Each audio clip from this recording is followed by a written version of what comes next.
Halo, perkenalkan nama saya Nur Cahya dengan NIM 5111201288. Di sini saya dari kelompok 5. Kelompok 5 sendiri terdiri atas Nadia Aulalia, Siti Habibah, Faiz Irsyadi, dan Rike Nurul Garini. Kelompok 5 di sini akan mempresentasikan tentang analisis variabel yang mempengaruhi struktur modal pada perusahaan tekstil yang terdaftar di Bursa Efek Indonesia atau BEI. Nah, selanjutnya apa sih pengertian laporan keuangan dan pengertian struktur modal? Yang pertama, pengertian laporan keuangan. Laporan keuangan merupakan hasil akhir dari proses akuntansi yang meliputi dua laporan utama, yaitu neraca dan laporan laba rugi. Laporan keuangan disusun dengan maksud untuk menyediakan informasi keuangan salah satu perusahaan kepada pihak-pihak yang berkepentingan sebagai bahan pertimbangan di dalam mengambil keputusan. Pihak-pihak yang berkepentingan tersebut antara lain yang pertama manajemen, pemilik, kreditor, investor, dan pemerintah. Selanjutnya, apa sih itu struktur modal?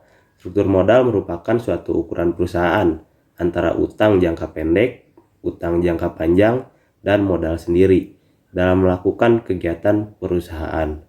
Struktur modal dapat menjadi masalah yang penting untuk perusahaan karena baik atau buruknya struktur modal akan berpengaruh langsung pada posisi finansial perusahaan.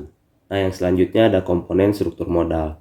Menurut Rianto, struktur modal suatu perusahaan secara umum terdiri atas beberapa komponen, yaitu yang pertama modal sendiri atau shareholder equity. Modal sendiri ini tuh bisa berbentuk dalam modal saham dan laba ditahan. Dan yang kedua ada modal asing atau hutang jangka panjang, long term debt. Nah, modal asing atau hutang jangka panjang ini tuh dapat berbentuk dalam pinjaman obligasi dan pinjaman hipotek. Selanjutnya, saya Nadia Aulalia dengan NIM 5111201289. Di sini saya akan menjelaskan faktor apa saja yang mempengaruhi struktur modal. Menurut Lubis, pada tahun 2012, faktor-faktor yang mempengaruhi struktur modal yaitu ada 3. Yang pertama ada likuiditas, yang kedua ada pertumbuhan penjualan, dan yang ketiga ada ukuran perusahaan. Di sini saya akan menjelaskan satu persatu faktor tersebut ataupun faktor yang mempengaruhi struktur modal tersebut. Yang pertama itu ada likuiditas. Nah, menurut Rianto, pada tahun 2011, likuiditas berhubungan dengan kemampuan suatu perusahaan untuk memenuhi kewajiban finansialnya, yaitu yang akan segera dipenuhi ataupun harus dipenuhi. Kemudian yang kedua itu menurut teori pecking order, perusahaan yang nilai likuiditasnya tinggi memilih pendanaan dengan menggunakan dana internal. Tingginya nilai likuiditas perusahaan membuat perusahaan tersebut memiliki kelebihan dana.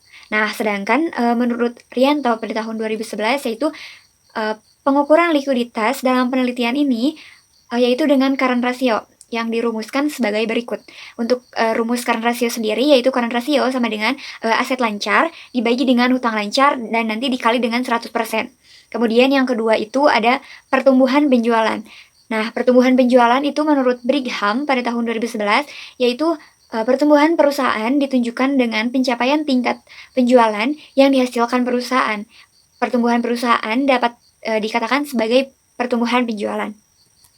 Sedangkan menurut Ajijah, pertumbuhan penjualan itu yaitu sales gitu. Gross sales itu di mana kenaikan jumlah penjualan dari tahun ke tahun atau dari waktu ke waktu itu mengalami peningkatan. Kemudian menurut teori pecking order, perusahaan dengan pertumbuhan penjualan yang tinggi cenderung menggunakan dana dari eksternal karena apabila dari dana internal tidak cukup untuk mendanai pertumbuhan penjualannya. Begitu juga sebaliknya jika tingkat pertumbuhan penjualan perusahaan rendah, maka perusahaan hanya menggunakan dana dari internal untuk mendanai pertumbuhan penjualan. Untuk perumusan pertumbuhan penjualan itu yaitu adalah pertumbuhan penjualan sama dengan penjualan dikali T dikurangi penjualan T dikurangi 1 dibagi penjualan T dikurangi 1 ataupun I. Atau selanjutnya dikali 100%. Kemudian ada juga ukuran perusahaan, di mana ukuran perusahaan ini adalah besar suatu perusahaan. Ukuran perusahaan merupakan salah satu faktor yang dipertimbangkan perusahaan dalam menentukan berapa besarnya kebijakan perusahaan pendanaan ataupun struktur modal tersebut dalam memenuhi ukuran atau besarnya aset perusahaan. Kemudian di sini Total aset juga dijadikan sebagai indikator ukuran perusahaan karena sifatnya yang jangka panjang dan juga nilainya lebih stabil dibandingkan dengan penjualan. Untuk firm size ataupun ukuran ini dirumuskan sebagai berikut. Untuk ukuran perusahaan atau firm size sama dengan LN total asset perusahaan. Yang pertama ada PT Polychem Indonesia Tbk, yaitu merupakan perusahaan yang berbasis di Indonesia yang utamanya bergerak dalam pembuatan petrokimia dan juga polyester. Di mana perusahaan memiliki dua divisi bisnis. Yang pertama itu ada polyester dan yang kedua ada bahan kimia. Nah, melalui anak perusahaannya, PT ini juga bergerak dalam produksi filamen nilon. Fasilitas produksinya beralokasi di Tangerang, Karawang, dan juga Merak, Indonesia. Kemudian yang kedua ada PT Agropantes Tbk, adalah perusahaan tekstil di Indonesia yang utamanya bergerak dalam pembuatan benang dan juga kain. Bisnisnya terdiri atas 4 unit produksi, yaitu pemintalan, pewarnaan benang, penanunan, serta pewarnaan kain, dan juga yang terakhir ada finishing. Perusahaan ini juga mengoperasikan fasilitas produksinya di Tangerang, Bekasi, Indonesia. Kemudian yang ketiga ada PT Century Textile Indonesia Tbk. PT ini juga dikenal dengan sebutan PT Sentek Tbk, merupakan perusahaan tekstil terpadu yang berbasis di Indonesia. Kegiatan bisnisnya meliputi pemintalan, penanunan, pencelupan, dan juga finishing. Nah, perusahaan ini mengoperasikan fasilitas produksinya di Ciracas, Indonesia. Kemudian yang keempat, ada PT Eratex Jaya Tbk. PT ini merupakan perusahaan yang berbasis di Indonesia yang utamanya bergerak dalam bisnis produksi garmen, di mana produk utamanya yaitu celana casual, termasuk celana jeans bersaku, celana chino, celana berbahan casual. Nah, perusahaan ini juga memproduksi jaket, kaos tenun, serta perusahaan ini memiliki fasilitas produksi di Probolinggo, Indonesia. Dan yang terakhir di sini ada PT Eversins Tekstil Industri Tbk, di mana merupakan perusahaan tekstil yang berbasis di Indonesia dan bisnisnya diklasifikasikan ke dalam 2 divisi. Yang pertama divisi benang, yang kedua divisi kain. Perusahaan ini menjalankan divisi kain, sedangkan anak perusahaannya di PT Prima Rajuli Sukses menjalankan divisi benang. Jadi perusahaan. Assalamualaikum warahmatullahi wabarakatuh. Sebelumnya izinkan saya untuk memperkenalkan diri. Nama saya Siti Habibah dengan nomor NIM 511201290. Selanjutnya di sini ada data rasio keuangan pada tahun 2017 sampai 2021. Untuk nama perusahaan sendiri, yang pertama itu PT Polychem Indonesia Tbk. Pada tahun 2017 likuiditasnya atau X1 yaitu sebesar 2,152. Lalu pertumbuhan penjualannya 0,268. Selanjutnya ukuran perusahaannya yaitu 19,740 dan DER-nya yaitu 0,561. Untuk tahun 2018 bisa dilihat sendiri di sini ya. Dan sampai tahun 2021 yaitu likuiditasnya sebesar 3,457. Lalu pertumbuhan penjualannya yaitu sebesar 0,245. Dan yang selanjutnya yaitu ukuran perusahaan yaitu sebesar 19,133 dan DER-nya yaitu 0,189. Selanjutnya yang kedua yaitu PT Argo Pantes Tbk. Pada tahun 2017 sebanyak 0,184 likuiditasnya. Lalu pertumbuhan penjualannya yaitu sebesar min 0,315. Lalu ukuran perusahaannya yaitu 18,405. DR-nya yaitu sebesar 2,362. Selanjutnya pada tahun 2018, 2019 dan 2020 bisa dilihat di samping saya, dan yang terakhir yaitu pada tahun 2021 yaitu likuiditasnya sebesar 0,054, lalu pertumbuhan penjualannya yaitu sebanyak 0,157, ukuran perusahaannya sebanyak 18,196, dan DER-nya yaitu sebanyak 1,867. Baik, yang ketiga yaitu PT Senturi Tekstil Industri Tbk. Pada tahun 2017, PT ini memperoleh likuiditas sebanyak 0,463, lalu pertumbuhan penjualannya yaitu min 0,026, lalu ukuran penjualannya yaitu sebesar 17,467, dan DER-nya yaitu sebanyak 31,224. Untuk tahun 2018, 2019, dan 2020 bisa dilihat di samping saya.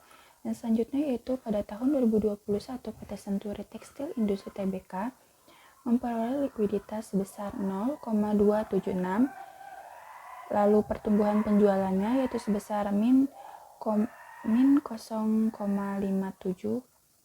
lalu ukuran perusahaannya yaitu sebanyak 17,416, dan yang terakhir itu DR yaitu sebanyak 5,796. Lalu yang keempat ada PT Eratex Jaya Tbk, yaitu pada tahun 2017 memperoleh likuiditas sebesar 1,039, lalu pertumbuhan penjualannya yaitu sebesar 0,016, ukuran perusahaannya yaitu sebesar 17,897, dan DER-nya yaitu 2,315.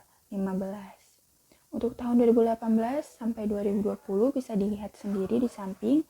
Dan pada tahun 2021 PT ini memperoleh likuiditas sebesar 1,089, pertumbuhan penjualannya yaitu 0,239, ukuran perusahaannya yaitu 18,102, dan DER-nya yaitu 2,651. Lalu selanjutnya yaitu ada PT Evershine Tekstil. Nah, PT ini memperoleh likuiditas pada tahun 2017 yaitu sebesar 0,942, pertumbuhan penjualannya yaitu min 0,001, ukuran perusahaannya yaitu 17,936, dan DER-nya yaitu 3152. Selanjutnya pada tahun 2021 yaitu memperoleh likuiditas sebanyak 1,97, lalu pertumbuhan penjualannya yaitu 0,283, ukuran perusahaannya yaitu sebesar 17,752, dan DER-nya yaitu sebanyak 2,514. Lalu selanjutnya di sini ada hasil uji regresi linear berganda. Analisis regresi berguna untuk mengetahui besarnya pengaruh antara variabel likuiditas, pertumbuhan penjualan, dan ukuran perusahaan, dan profitabilitas dengan variabel struktur modal. Dari data annual report yang ditabulasikan atau direkapitulasi dan dilakukan analisis menggunakan regresi berganda dengan bantuan program SPSS yang dirumuskan sebagai berikut, yaitu Y sama dengan A plus B1 dikali X1 ditambah B2 dikali X2 ditambah B3 dikali X3. Selanjutnya ada hasil uji parsial. Bisa dilihat sendiri oleh kalian semua. Di sini ada tabel yang menjelaskan tentang hasil uji parsial. Nah, di tabel ini yang pertama yaitu variabel dependent struktur modal atau disebut DR atau disingkat sebagai Y. Lalu yang kedua ada variabel independent liabilitas atau CR atau X1. Lalu selanjutnya ada variabel independent pertumbuhan penjualan yaitu sales growth atau X2, dan variabel independent ukuran perusahaan yaitu total asset turnover atau X3. Nah, dari tabel ini diketahui persamaan regresi linear berganda sebagai berikut, yaitu Y sama dengan A plus B1X1 plus B2X2 plus B3X3, atau Y sama dengan 390.455.678 dikurangi 0,0 576x1 ditambah 34 ditambah 66 8x2 diambil 20.557x3. Cukup sekian dari saya, selanjutnya akan saya serahkan kepada rekan saya. Nama saya Faiz Irsadi dengan NIM 5111201.291. Nah, di sini ada dependent variable debt to equity ratio atau Y. Yang pertama ada variabel dependent struktur modal sama dengan debt to equity ratio atau Y. Yang kedua ada variabel independent liabilitas sama dengan current ratio atau X1. Yang ketiga ada variabel independent pertumbuhan penjualan sama dengan sales growth atau X2. Nah, dan yang keempat ada variabel independent ukuran perusahaan sama dengan total asset turnover atau X3. Nah, dari tabel di atas diketahui persamaan regresi linear berganda sebagai berikut. Y sama dengan A tambah B1X1 ditambah B2X2 ditambah B3X3. Y sama dengan 390.455,678 dikurangi 0,576x1 ditambah 34.668x2 dikurangi 20.557x3. Yang pertama ada pengaruh current ratio terhadap debt to equity ratio. Berdasarkan hasil di atas diperoleh nilai koefisien variabel likuiditas X1 atau current ratio sebesar 0,576. Nilai signifikansi untuk likuiditas X1 atau current ratio sebesar 0,959, lebih besar dari 0,05, sehingga dapat disimpulkan bahwa likuiditas, yaitu current ratio, tidak berpengaruh terhadap struktur modal atau debt to equity ratio DER. Yang kedua ada pengaruh pertumbuhan penjualan terhadap debt to equity ratio. Berdasarkan hasil di atas diperoleh nilai koefisien variabel pertumbuhan penjualan atau X2 sebesar 34.668. Nilai signifikansi untuk pertumbuhan penjualan atau X2 sebesar 0,307 lebih besar dari 0,05, sehingga dapat disimpulkan bahwa pertumbuhan penjualan atau sales growth atau X2 tidak berpengaruh terhadap struktur modal atau debt to equity ratio. Dan yang ketiga ada pengaruh ukuran perusahaan terhadap debt to equity ratio. Berdasarkan hasil di atas diperoleh nilai koefisien variabel ukuran perusahaan atau X3 sebesar min 20.557. Nilai signifikansi untuk ukuran perusahaan atau X3 sebesar 0,338, lebih besar dari 0,05, sehingga dapat disimpulkan bahwa variabel ukuran perusahaan atau X3 tidak berpengaruh terhadap struktur modal atau debt to equity ratio. Perkenalkan, saya Rike Nurul Garini dengan NIM 511201292. Saya di sini akan melanjutkan presentasi dari rekan saya Faiz. Oke, selanjutnya di sini ada tabel hasil uji simultan, yang mana interpretasinya adalah dari hasil di atas diperoleh nilai F hitung sebesar 1,063 dan signifikansi sebesar 0,386. Terlihat bahwa nilai signifikansi tersebut lebih besar dari 0,05. Hal ini menunjukkan bahwa likuiditas atau X1, pertumbuhan penjualan atau X2, dan ukuran perusahaan atau X3 tidak berpengaruh secara simultan terhadap struktur modal atau DER, yaitu Y, karena signifikansi lebih besar dari 0,05. Oke, selanjutnya yang terakhir yaitu kesimpulan. Berdasarkan hasil analisis dan pembahasan yang telah dijelaskan, maka diperoleh kesimpulan yaitu struktur modal perusahaan merupakan bagian dari struktur keuangan perusahaan yang mengulas tentang cara perusahaan mendanai aktifannya. Struktur modal mengarah pada pendanaan perusahaan yang menggunakan utang jangka panjang, saham preferen, ataupun modal pemegang saham. Dengan adanya analisis struktur modal di 5 perusahaan pada laporan keuangan serta laporan laba rugi mengenai faktor-faktor yang mempengaruhi terhadap struktur modal, didapatkan hasil bahwa seluruh variabel independen secara bersama-sama tidak berpengaruh terhadap variabel dependen, yaitu struktur modal atau DER. Oke, sekian penjelasan dari kelompok 5. Mohon maaf apabila banyak kekurangan. Wassalamualaikum warahmatullahi wabarakatuh.